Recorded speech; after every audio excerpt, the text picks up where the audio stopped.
So I'm currently on vacation in Florida right now with my fiance, soaking in that humidity and that sun. And it reminds me of how rare it is to feel this free. And it got me thinking that most people don't get this type of freedom. A lot of people are stuck in the rat race, grinding day in and day out just to make ends meet. And the truth is, I've been able to avoid that endless cycle and avoid that rat race. And it's not because I'm rich or anything like that, but it's because I have a team. And that team happens to be my family. So I wanted to show you guys a few ways on how I'm able to do that. So let's get into it. So the number one way and the most important way that we avoid the rat race is by living together and building a team together. So we own two homes. And I live in one home with my parents, my fiance, my brother, and two dogs. And then in the other home, we have my cousins and their family living in that home. So instead of paying $2,500 on an apartment, an asset that's not yours, we pay a fraction of that collectively on the mortgage for an asset that's within the family. And because I'm not paying $2,500+ a month on rent, I'm able to have more freedoms to do the things I love doing, like filmmaking and traveling. And yeah, sure, I'm not making as much money as somebody that's working a 9 to 5, but it offers me that flexibility to do the things I enjoy doing, which is a lot more important to me. And I know this may sound weird for some of you out there, but in many countries, this is the default. Families stick together and they live together and they work together. And we kind of just lost sight of that here in America. So, all right, the second way I'm able to avoid the rat race is by keeping my expenses low on purpose. One of the biggest money traps in America is having a car payment. I have a beater. I bought it cash in 2018 for about $5,000 and it's still running perfectly fine. So that alone is saving me probably $400 to $600 a month on not having a car payment. The third way we avoid the rat race is by sharing resources and responsibilities. Living with my family means we pull everything together from groceries to tools to time. We don't each need our own Netflix account or air fryer.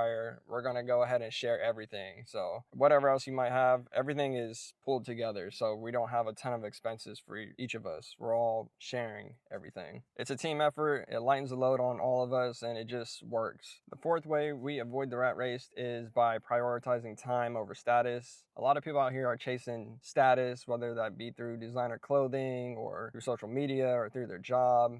We've made the decision to prioritize time, to rest, and to be with family, most importantly. For example, this vacation, it's not just a vacation. This is a type of lifestyle. It's a way to rest. And rest shouldn't just be a reward for burnout through a 9 to 5. It should be a necessity, and everybody should be able to experience this more than once a year. You know what I mean? So the fifth way I avoid the rat race is by choosing flexibility over stability. And the only reason I'm able to do this is because of my family. And because of that, I'm able to have this creative freedom to choose what I want to do with my life. Now, I could have gone the stable route and just went as a network engineer straight out of the Air Force, working 9 to 5, making 6 figures. But that's not what I wanted to do. I didn't like it. And so I choose this route, the flexibility route. I don't make 6 figures, but I have that freedom. Now, there is other people in my family that are working a 9 to 5. They don't have to, they're choosing to because, they've done it for so long and they make really good money. So it is a personal preference and they could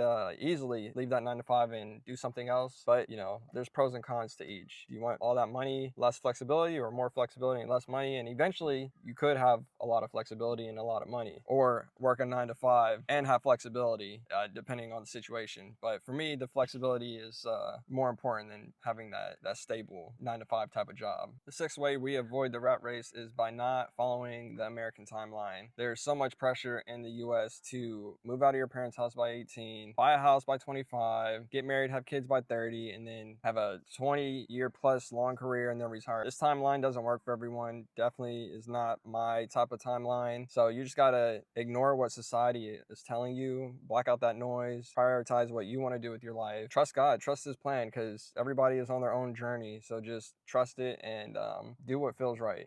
The seventh way we avoid the rat race is by investing in assets and not liabilities. So instead of pouring your money into rent, like an apartment and luxury cars, we invest our money in real estate and investments like stocks and crypto and things like that are going to appreciate over time. In fact, I don't even save my money in bank accounts because the value of our dollar is depreciating every day. So that's my personal preference on it. And it's not about instant gratification. It takes time to see that appreciation.